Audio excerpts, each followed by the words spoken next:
नमस्कार सर, मेरा नाम विकास है। आज मैं बात करूंगा एसबीआई का बेस्ट लमसम प्लान के बारे में कि जहां पे आप पैसे को लमसम इन्वेस्ट कर सकते हो। 10 लाख, 5 लाख, 2 लाख, जितनी जिसकी रिक्वायरमेंट है उतना पैसा वो वहां पे निवेश कर सकते हैं। बहुत से लोगों की ये क्वेरी थी कि कुछ कुछ प्लान्स में लमसम इन्वेस्ट नहीं होता है, तो मैं क्या करूं। तो वैसे लोगों के लिए खास करके मैं एसबीआई का प्लान लाया हूं, क्योंकि म्यूचुअल फंड में जब बात ट्रस्ट की आती है ना, तो नंबर 1 पे आता है एसबीआई का एएमसी। देखिए, एसबीआई का एएमसी सबसे पुराना एएमसी है और बहुत ही ट्रस्टेबल एएमसी है।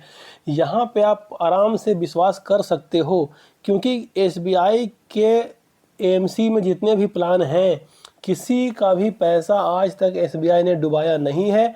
और ये काफ़ी ट्रस्टेबल है। बैंकिंग के सेक्टर में, म्यूचुअल फंड के सेक्टर में सबसे ट्रस्टेबल ब्रांड यदि कोई इंडिया में है तो वो एसबीआई ही है। सबसे ज़्यादा पैसा अगर किसी एएमसी के पास है ना, तो वो भी एसबीआई के एएमसी के पास ही है।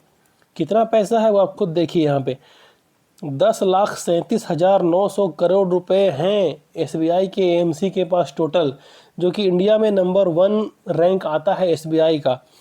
बहुत सारे इसमें फंड हैं जो कि बहुत अच्छा रिटर्न दे रहे हैं।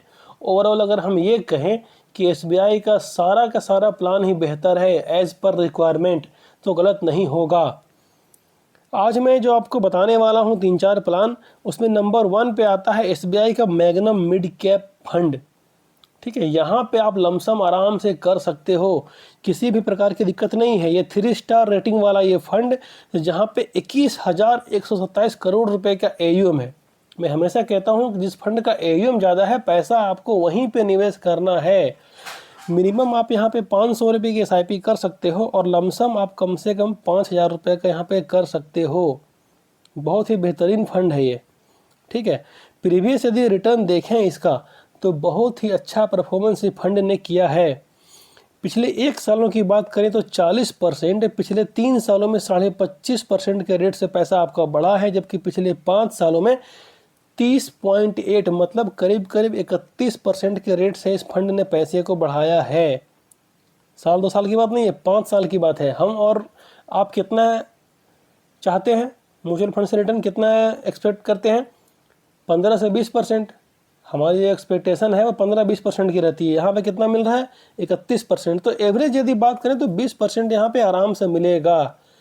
अगर आपके पास 4-5 साल से ऊपर का समय है तो आप पैसा यहाँ पे आराम से निवेश कर सकते हो। लमसम यहाँ पे निवेश होता है जितनी आपकी इच्छा है, lakh, 2 lakh, 5 lakh, 10 lakh, as per your requirement. आगे बढ़ेंगे, एक और प्लान एसबीआई का है, उसका नाम है एसबीआई का इंफ्रास्ट्रक्चर फंड।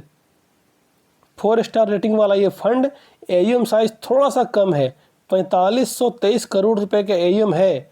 कोई 10-20 हज़ार करोड़ नहीं है, 4,523 करोड़ रुपए है इसकी एयूएम की साइज। बट यहाँ पे आप मिनिमम एसआईपी 500 की और लमसम 5,000 रुपये कर सकते हो। ये फंड बहुत अच्छा है। इसका रिकॉर्ड देखते हैं, प्रीवियस रिकॉर्ड क्या कहता है। ये पिछले 1 सालों में लगभग 60% का रिटर्न, पिछले 3 सालों में 33% और पिछले 5 सालों में 30% का रिटर्न दे रहा है। रिटर्न ज़बरदस्त दे रहा है ये भी। इसके यदि एवरेज की हम बात करें, 25% इसका एवरेज निकल करके आता है। उसी तरह से आगे आप बढ़ेंगे तो एक प्लान और भी है एसबीआई का, वो बहुत ज़बरदस्त और बहुत ही ट्रस्टेबल प्लान है, एसबीआई का ब्लू चिप। ये जो फंड है ना, ये लार्ज कैप कैटेगरी का फंड है, एसबीआई ब्लू चिप। यहाँ पे इसका जो एयूएम है उसे देख करके आपके होश उड़ने वाले हैं। 51,000 करोड़ का एयूएम, 2,000, 4,000, 5,000 नहीं, कितना करोड़? 51,243 करोड़ का एयूएम है। 3 स्टार रेटिंग वाला ये फंड। यहाँ पे भी आप सेम 500 का एसआईपी और कम से कम 5,000 लमसम कर सकते हो।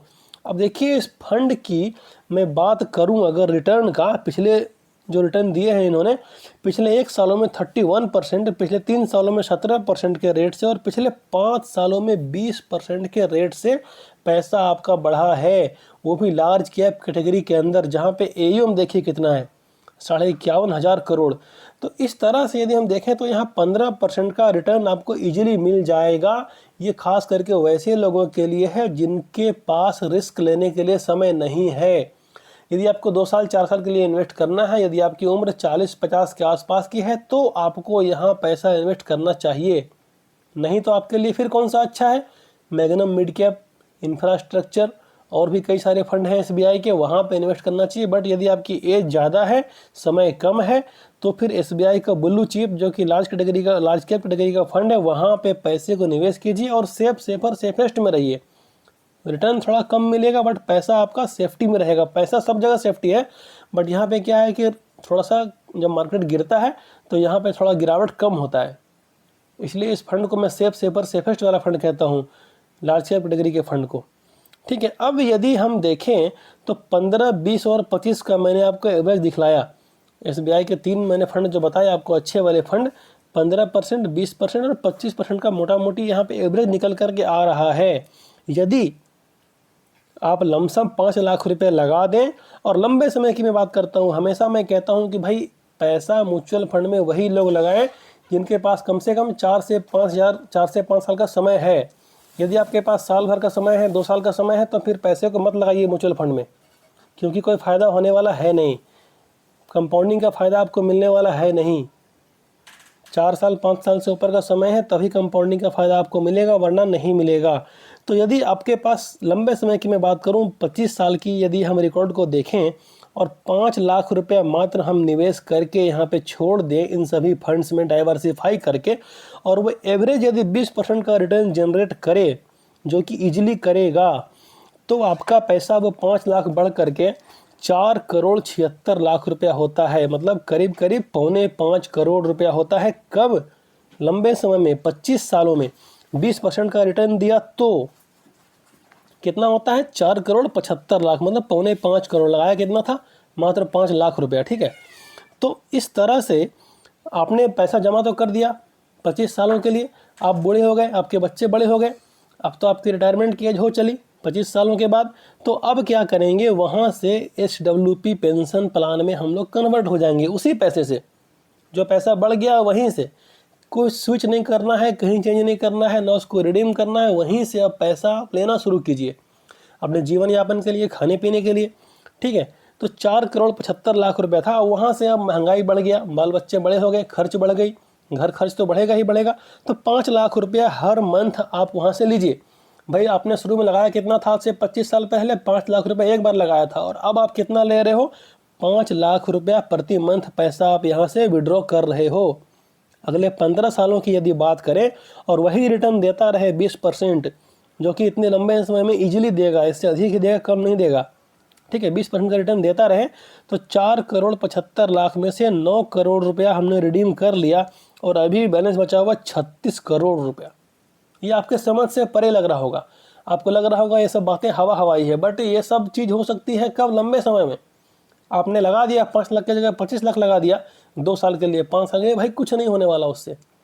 पावर ऑफ कंपाउंडिंग का मज़ा आपको लंबे समय मिलेगा, 10-15 साल के बाद ही मिलेगा। कम टाइम में ये पावर ऑफ कंपाउंडिंग अपना काम नहीं करता है, इस बात का आप ध्यान रखिएगा। देखिए फिर लास्ट में, मतलब 15 साल तो आपने पहले इन्वेस्ट किया, और 25 साल इन्वेस्ट किया और 15 साल फिर खाया, 40 साल बीत जाने के बाद आपके बाल बच्चों के लिए 36 करोड़ रुपए यहाँ बचता है।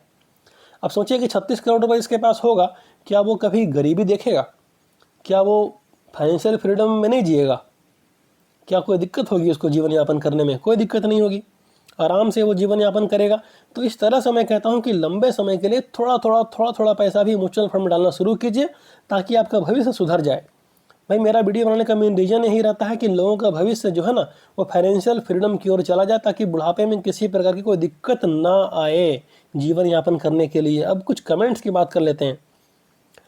सर मेरा ICICI प्रूडेंशियल सिग्नेचर में 2.5 लाख रुपया पर ईयर जमा करता हूँ 10 साल के लिए, 7 साल जमा कर चुका हूँ, 7 साल जमा करना है, 5 ईयर हो गया है। ठीक है, 7 साल ही इनको जमा करना है, 5 साल हो गया। क्या मैं उस पैसे को म्यूचुअल फंड में लगा दूँ वहाँ से रिडीम करके? नहीं लगाना है, क्योंकि 2 साल के लिए पैसे यदि आप म्यूचुअल फंड में लगाओगे और यदि उस 2 साल में मार्केट गिर गया तो फिर आपके लिए दिक्कत खड़ी हो जाएगी। इसलिए मैं हमेशा कहता हूं कि म्यूचुअल फंड में आपको तभी आना है जब कम से कम आपके पास 5 साल का समय हो। साल 2 साल वाले म्यूचुअल फंड में ना आए, क्योंकि उनको फायदा हो या नहीं हो, घाटा भी हो सकता है। सर जी मेरा कमेंट कब पीक होगा? आज पीक हो गया आपका कमेंट, देखते हैं। निपॉन इंडिया में 500, DSP में 200, HDFC स्मॉल कैप में 500 और क्वांट स्मॉल कैप में 2000। निपॉन इंडिया ग्रोथ फंड में 500 टाइम टू टाइम डालते रहता हूँ। 1 करोड़ कब होगा? भाई ये सवाल मैं कई बार कर चुका हूँ कि 1 करोड़ कब होगा, ऐसा सवाल आप लोग मत किया कीजिए, ये बताना मुश्किल रहता भाई। 1 करोड़ कब होगा? आप इन्वेस्ट करते रहिए। आपने जो फंड चुना है ये सबसे बेहतरीन फंड्स में से एक है। अब जब तक 1 करोड़ नहीं होता तो करते रहिए, क्योंकि इससे ज़्यादा रिटर्न आपको कहीं मिल ही नहीं सकता है। ये इंडिया के अंदर मैक्सिमम रिटर्न वाले चीज़ में आपने पैसे को इन्वेस्ट किया है, जहाँ पे सबसे ज़्यादा रिटर्न मिलने की संभावना है। तो इससे ज़्यादा रिटर्न कहीं मिलने वाला है नहीं, तो साफ सी जाहिर सी बात है कि इससे पहले 1 करोड़ कहीं होगा नहीं। तो जब तक नहीं होता तब तक करते रहिए। जरूर होगा 1 करोड़, समय तो लगेगा, होगा जरूर। आपको क्या करना है, लंबे समय तक करते रहना है, ठीक है। म्यूचुअल फंड इन्वेस्ट कर रहे हैं, इनकम टैक्स फाइल करना चाहिए या नहीं? आज मैं क्लियर कर रहा हूँ। बहुत अच्छा सवाल इन्होंने पूछा है कि यदि आप म्यूचुअल फंड फाइल करें या ना करें, म्यूचुअल फंड इन्वेस्ट करें या ना करें, आपको इनकम टैक्स फाइल, जो ITR जिसे हम कहते हैं, इनकम टैक्स का रिटर्न फाइल जरूर करना चाहिए। हर किसी को करना चाहिए, क्योंकि ITR फाइल करने से बहुत तरह का बेनिफिट है जो आपको बाद में समझ में आएगा।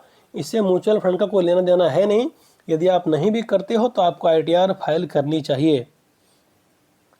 सर जी 45,000 रुपये किस फंड में डालूं 30 दिनों के लिए कि 10% का रिटर्न मिल जाए? भाई कहीं मत डालिए, इस पैसे को अपने जेब में रखिए। म्यूचुअल फंड, मैं बार बार कहता हूं कि ये शॉर्ट टर्म के लिए नहीं है। और इनकी देखिए दिमाग की, देखिए क्या मैं बात करूं, राजा बाबू नाम के कोई आदमी है कि इन्हें 30 दिन में 10% का रिटर्न चाहिए। अरे भाई जब बैंक में जाओगे ना, FD RD करोगे तो साल भर में 4-5% मिलता है वहाँ पे, और इनको, इस जनाब को 30 दिन में 10% चाहिए। अरे सवाल भी करो यार, थोड़ा ढंग का करो भाई, जिसको जवाब देने में थोड़ा अच्छा लगे। बेबहियात की तरह के सवाल मत किया करो। सर एक बात बताइए, मैं प्राइवेट जॉब करता हूँ, म्यूचुअल फंड 15 साल में यदि पैसा लगाया जाए तो इनकम टैक्स वाले कोई पंगा कर सकते हैं क्या? कोई पंगा नहीं करेंगे। 15 साल पैसा लगाइएगा, जब पैसे को रिडीम कीजिएगा तो आपको टैक्स देना है। आप ITR फाइल कर रहे हैं, म्यूचुअल फंड से पक्का का पैसा है, ये कोई कच्चा का पैसा तो है नहीं। तो कैश में तो आप ट्रांजेक्शन कर नहीं रहे हैं, ट्रांजेक्शन आपके बैंक से हो रहा है, पैसा आपके बैंक में आएगा, जो भी उसका जो टैक्स बनेगा, LTCG STC जो भी बनेगा वो आपको देना है। कोई पंगाबाजी नहीं है, आराम से आप कीजिए। बस आपको क्या करना है कि ITR फाइल करते जाना है। ITR सभी के लिए ज़रूरी है भाई।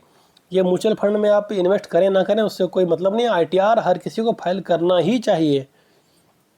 म्यूचुअल फंड SIP के बारे में आपको जानना है तो आप मुझे इस नंबर पर व्हाट्सअप कर सकते हैं। यदि आपको ये वीडियो पसंद आई तो वीडियो को लाइक करें, शेयर करें, चैनल को सब्सक्राइब करें। मिलते हैं आपसे अगले वीडियो में, तब तक के लिए बाय और जय हिंद दोस्तों।